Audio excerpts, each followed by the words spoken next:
warmer and you're probably starting to notice more of these outside. That means it's time to start tackling those big outdoor projects.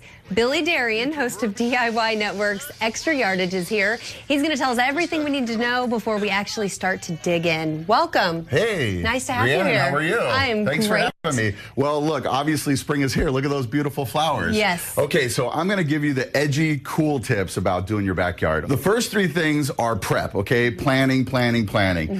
I feel like it's really important to talk to your neighbors. Okay. You know, a lot of people go into a project, they don't hit up their neighbors. You plant trees too close to the walls, invasive root species like bamboo, which will take over their yard. So you really need to ask them before you do a big project. You need to talk to them, but more importantly, and here's the big tip, field trip to their yard. Go in their yard, look back and see what they see, right? Okay. Because I got to tell you, more people end up in court and litigation over stuff like that. Yeah, you don't want to block their view or something like exactly. that. Exactly, views or, you know, maybe a treehouse that looks into their master bath. That's not cool. Also, books. We got books here. Okay, people go into nurseries, they talk to their nursery guy, the guy who owns the place. Now, that's great, but check this out. Much like your grocer, your butcher, and your sushi chef, they're going to probably try to sell you the stuff that's been there for a while. Yeah. Or they're overstocked.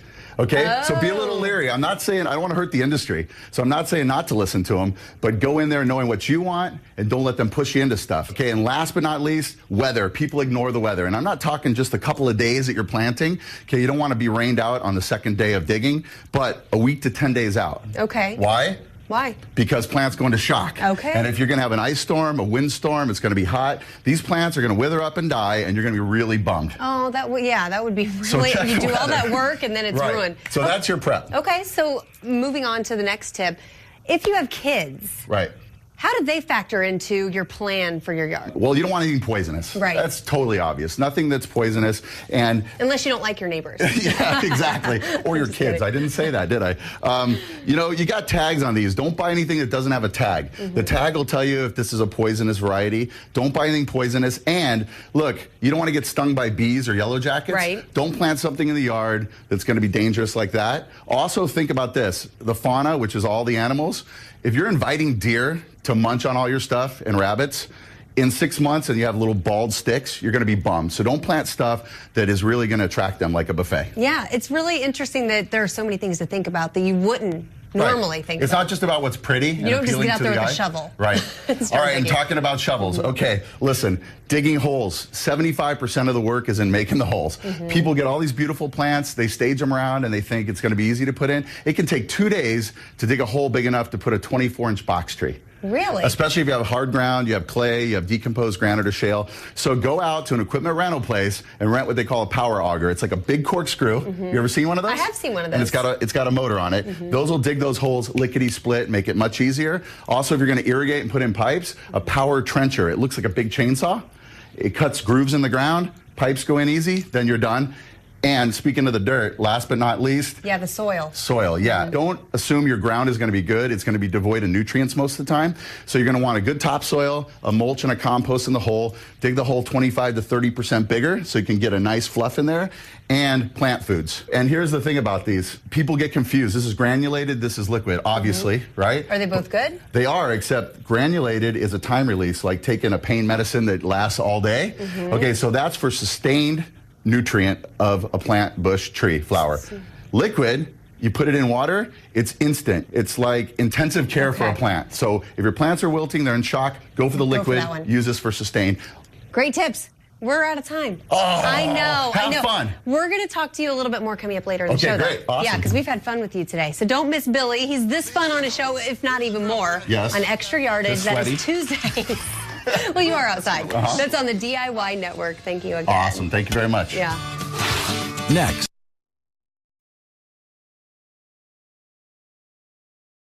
Wake Up with Al Roker and Stephanie Abrams. Everything you need to start your day right. That's what I think you need. All right, it's starting to look a lot like spring in at least some parts of the country. We love that. If you're looking for ways to spruce up your garden for the new season, we got just the guy for you. Billy Darian is the host of DIY's Extra Yardage, and he's here to give us some tips on how to do it Good yourself. morning, Hey, Al. good to see you, Billy. How are you? You're looking great. Well, you as well. I know you Thank lost you. some weight. You're I looking- did, and you lost more. Getting in shape for doing all this planting. First of all, I mean, the weather is one of the most important things before you start working on It your is, garden. but here's the thing. It seems simple to you. People don't check the weather, not just a couple days you're working in the yard, 10 days out, because all of the plants you're going to put in the ground in spring are going to go into a little bit of shock, right? So if it's going to snow, it's going to be high winds, it's going to rain, you're going to lose a lot of that. So you look 10 days out, get a forecast. Okay. And that's why you're here. Okay, first of all, you say your life is dirt buckets. I'm dirt boy. It's that's kind of like Stephanie's dating. Oh,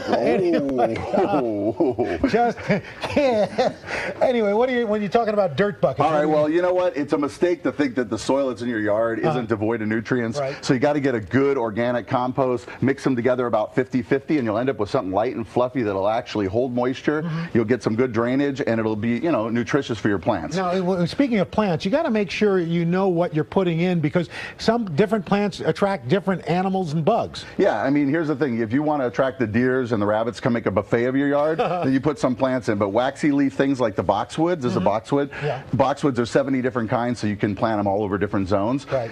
These won't attract deers, and if you have kids, why do you want bees and yellow jackets in the yard? You don't. So you try to avoid stuff like that. And you also, shrubs are a good alternative for other reasons as well, at least as far as being hardy and not taking a lot of water. Right, drought tolerant. I'm not going to say drought resistant, nothing is, but drought tolerant. Again, I'm a big fan of boxwoods.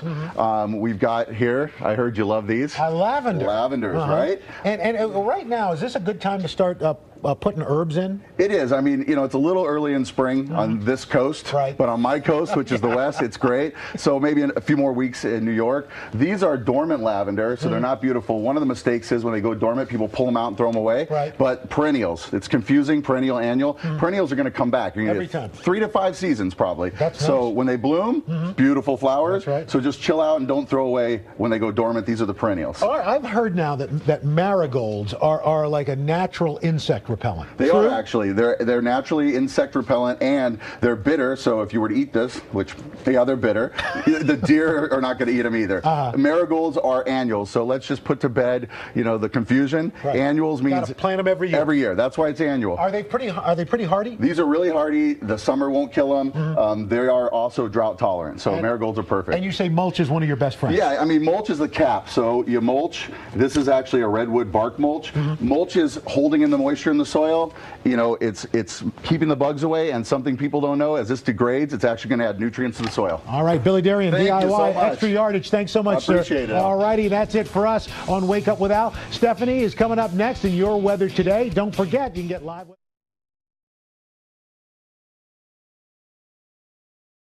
Up next, turning your yard into a paradise in you'll 4 like easy this. steps. You'll that love I'm gonna this. love.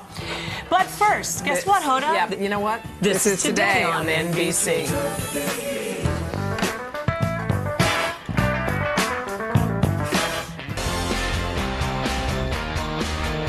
From NBC News, this is Today with Kathy Lee Gifford and Hoda Kotb.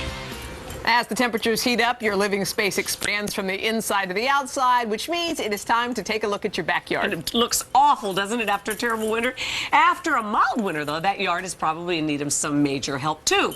Well, you've come to the right place. Billy Darian from the, is that called DIY? That's baby. Network. DIY Network. DIY has it has shows called Extra Yardage, has some easy tips for a fast facelift. Hey, Darian. Yep. Hi, good morning. Hi, good to sweetie. see you. Well, spring, obviously here, right? People are coming out of their Sorta. caves. Sorta. I mean, Yeah. today it's going to be nice and warm here. Spring over most of the countries here. We're out of our caves. We got to hit the backyard. Let's hit it. Fast, Hit it. facelift, makeovers. All right, so this is a trough planter. What we've done that's unusual here is actually put rollers. We call them casters. They're about $3 to $5 a piece. You just screw them in. Yeah. Yep. You screw them in, and the point is now you can move plants around Makes the it mobile. backyard. That's Makes nice. it mobile, but a lot of the invasive root species like the bamboos, cypresses, cedars, things like that. You want to keep the roots in here, so don't go to the neighbors, get them mad, and start growing a block And away. it can happen like that. Yep, and we got one finished, over here with mulch and Oh, flowers. cool. And you It's can beautiful. see how it rolls around. Oh, that's nice. All right? Yes. So get that's her on your awesome. back, too. And this is mulch. We were going to play in the mulch, but put that in there. Okay. Mulch. That Love looks mulch. good. Smell of mulch. Me too. In the morning. All right, Yeah. these stencils behind you are kind of interesting. We Yeah. saw you doing that in the tees. So what is These- this for? Okay, well, every backyard, in my opinion, or the ones I've been in, have an ugly garage, Yeah. an ugly wall, or a neighbor's wall or barn that you want to kind of disguise. This gives you a chance to bring in some creativity to the yard, bring the kids in. So we've created stencils Okay. where we are going to You guys want to spray these? I know you want to play with them. Here, I'll take one too. You actually just create fun stencils like that. And you can do some overlays and some shadowing. That's good. And you get that. Oh, that's cool. Yeah. We just did that? You just did that. The three of us just did that. Look, Kath. It's brilliant. No, that looks cool. You guys are brilliant. Now, stencils, if you're not artistic, you know, you can just make a sketch. Hoda's so thrilled because I'm not crafty, she's not crafty at all. So I can't believe that she's just happened. You are now. crafty. Look at the colors. That was simple. All You're right. a regular Capasso. Hey. More magic, Hoda. Ready for this? Okay. Yes, All right, we're ready. On Extra Yardage, we only have a couple days to make some amazing DIY projects. Yes. These are pipe chimes, copper pipes. Okay. A lot of times we use reclaimed, right? Okay. We use things that we already find in the ground. You drill holes in them, fishing line through the top. You're gonna make a wind chime. You are gonna, but here's the magic. What? A combination of ammonia, Yeah. vinegar, and salt. You spray on. Yeah, and then what If this was happens? working, that would be amazing. Why? That's okay. Why? Do you Why know? are we spraying Why it? do you? You spray it because you get that copper patina old penny the look of it. Oh, like this. Like this. Oh, cool. Finished. Voila. Oh, that's very Yeah, nice. look at that. Old pipes. Is that amazing? And an old hanger or something. Or no, it's I see. It's, This is yeah. actually just one a pipe and Yeah. a little piece of chain. Take us, we have 30 seconds. Take us to the backyard barbecue. I love a fire pit. All right, well, here's the hardest part about making one of these. It's making the circle. Yeah. So what you do is you put a stake in the middle. Yeah. You find the size you're going to create. Put this in the ground. This represents your ground. And just move Draw around in a circle. around. This is Since we have awesome. 30 seconds, let's go party at the fire pit. Okay. Let's go. Go ahead. All right, so, you know, fires are amazing in the yard. It's kind of intimidating to do a fire pit, but this is a modular system made with Yep. blocks. You just stack them on top of each other. You don't need glue. You Love don't need it. any concrete. Darian, Done. you rock, Thank babe. you so much. You did it, Thanks, Billy. All right, ladies. tomorrow, how to reinvent yourself for the next chapter. Yeah, we're going to have Easter Please. fashions and some good music. What about the third some chapter? horse. Coming up right after Kathy Lee.